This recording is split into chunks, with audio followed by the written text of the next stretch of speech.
name's Jennifer Miller. I'm a music therapist for Music Suite Music, board certified and master's level therapist. Music therapy is, a music therapist has to do it, a trained board certified music therapist, and using music to address non-musical goals. So let's say a teacher teaches music, a therapist uses music to help people. That's a heart, right? Can you say heart? Good job, Ryan. Can you say heart? Heart. Good job. Carolyn, I see a regular group of kids. They're about, I'd say, between 2 and 3 years old is the age range, and it's more to do with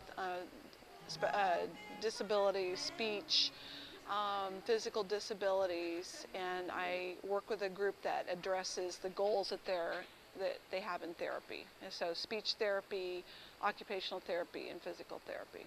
So we work together with the therapist to co-treat. Ryan, can you say love?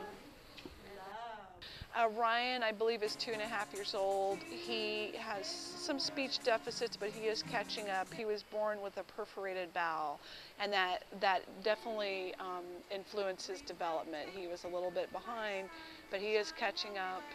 We address speech goals. Another thing I address with him is impulse behavior. A lot of times you are working with secondary things like behavior. So. But he's responding well. He's doing a little bit less of that. Juliana, I met a while back when she was very young. She's now also, I believe, 2.5 years old, somewhere around the 2-year-old range. And she, I think she was premature, a premature baby, and she is now caught up. She's no longer receiving therapy there, but she does come back and visit every once in a while. My sun, shine away. Good job. One of the biggest challenges about being in music therapy is the constant education about what music therapy is and what music therapy is not. Because when you see us in action, it looks a lot, many times, like entertainment. We're playing music there. Sometimes people would say for our clients, for our patients. But actually what we're doing is we're playing music with our patients. Well, the way I personally understand music therapy is personal involvement by one or sometimes two music-related people working here who focus on one patient typically at a time, although sometimes in a group setting as well.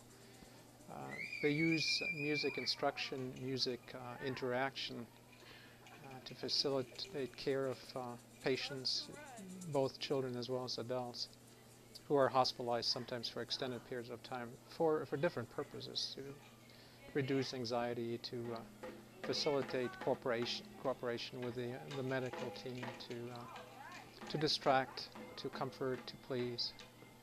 I think there's a big spiritual component often enough as well.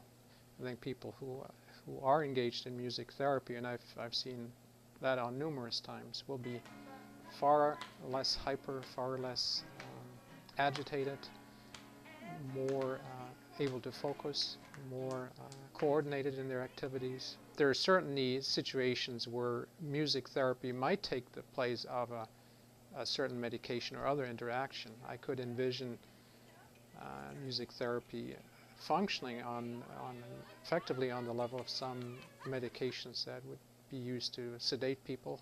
We're pretty much a community-driven organization in that the majority of our support comes from the individual donor. We don't really receive huge corporate grants, although we'd like to have that.